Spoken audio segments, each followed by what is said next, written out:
एक छोटा सा गांव था। वहां पर एक आदमी पहाड़ पर पत्थर तोड़ने का काम करता था। उसको अपनी जिंदगी से कोई गिला शिकवा नहीं था। पूरा दिन वो काम करता, मेहनत करता, दिन के एंड में जो थोड़ा बहुत पैसा मिलता वो जा करके अपने परिवार के साथ में थोड़ा सा टाइम स्पेंड करता और चैन से सो जाता। तो एक दिन रोज की तरह वो अपना काम खत्म करके अपने घर की तरफ जा रहा था। तो रास्ते में चलते चलते उसके मन में ख्याल आया कि ये भी कोई जिंदगी है कि सुबह से शाम तक मैं पत्थर तोड़ने का काम करता हूं और एंड में मेरे को थोड़े से पैसे मिलते हैं, जिसमें मुश्किल से मेरा और मेरे परिवार का गुजारा हो पाता है। काश कुछ ऐसा हो जाए कि कहीं से मुझे कोई ऐसी शक्ति मिल जाए कि जो भी मैं चाहता हूं वो सच हो जाए। वो अपने घर पर गया, उसने खाना खाया, लेकिन उसका ध्यान खाने की तरफ नहीं था। उसके दिमाग में यही ख्याल चल रहा था। उसके बाद में वो यही सोचते सोचते सो गया। फिर नींद आने के कुछ देर बाद उसको एक सपना आया। सपने में उसने देखा कि रोज की तरह वो अपना काम खत्म करके अपने घर लौट रहा था। रास्ते में उसने एक बहुत ही बड़ा घर देखा और उसके मन में आया कि काश ये घर मेरा होता और मैं इसका मालिक होता। और उसके सोचते ही वो उस घर का मालिक बन गया। उसको यकीन ही नहीं हो रहा था कि जो उसने सोचा वो बन चुका है। लेकिन उसकी खुशी ज्यादा देर नहीं टिक पाई, क्योंकि उसको एकदम से एक शोर सुनाई दिया। उसने अपने घर के बाहर देखा कि एक बहुत बड़ी रैली निकल रही है, जिसमें बीचों बीच एक पॉलिटिशियन है जो ऐसे ऐसे हाथ हिला रहा है। और वहां पर जितने भी लोग खड़े थे सब उसके नाम के नारे लगा रहे थे, उसके आगे हाथ जोड़ करके खड़े थे, सब उसको देखने के लिए तड़प रहे थे। तब उसको यह एहसास हुआ कि मैं कितना छोटा हूं उसके आगे। और फिर उसके अंदर से एक ख्याल उठा कि काश मैं ये पॉलिटिशियन होता और मेरे पास भी इतनी ही पावर होती जितनी कि इसके पास में है। बस उसका इतना सा सोचने की देर थी, वो पॉलिटिशियन बन गया।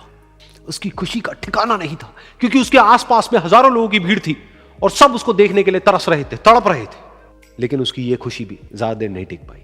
धूप बहुत ही तेज थी और उस पॉलिटिशियन को आदत नहीं थी इतनी गर्मी में रहने की। तो उस धूप की वजह से उसको चक्कर आ गए और वो बेहोश होकर के गिर गया।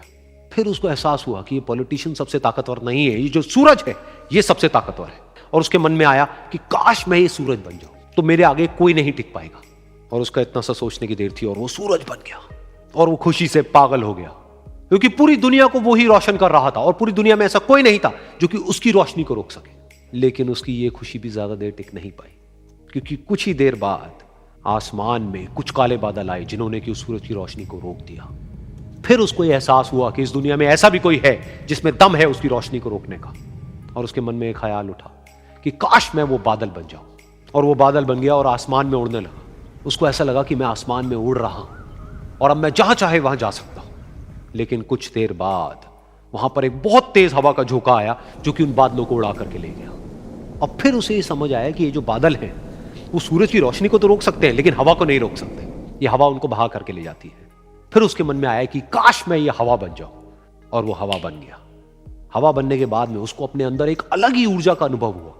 वो चाहे तो आराम से बहता और चाहे तो आंधी बन करके, तूफान बन करके, जिसको भी चाहे उड़ा करके ले जाता। उसको ये विश्वास होने ही लगा था कि इस दुनिया में सबसे ज्यादा शक्तिशाली मैं हूं। लेकिन तभी उसके सामने आया एक पहाड़।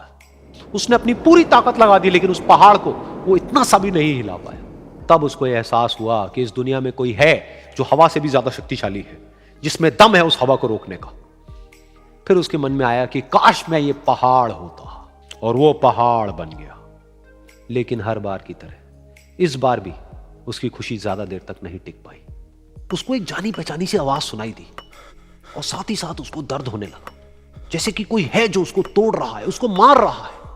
तो दर्द से वो चीखने लगा और उसके मन में आया कि काश मैं वो बन जाऊं क्योंकि इस पहाड़ को तोड़ने का दम रखता है। लेकिन इस बार उसकी ये ख्वाहिश पूरी नहीं हुई। वो रोने लगा, चीखने लगा, चिल्लाने लगा। उसने अपनी पूरी जान लगा दी, लेकिन इस बार वो नहीं बन पाया। उसका दर्द बढ़ता ही चला जा रहा था और दर्द की वजह से एकदम से उसकी नींद खुली और सामने शीशा था। उसने शीशे में देखा और उसको समझ आया कि सपने में मैं वो क्यों नहीं बन पा रहा था जो मैं बनना चाहता था, क्योंकि असलियत में मैं वो ही हूं।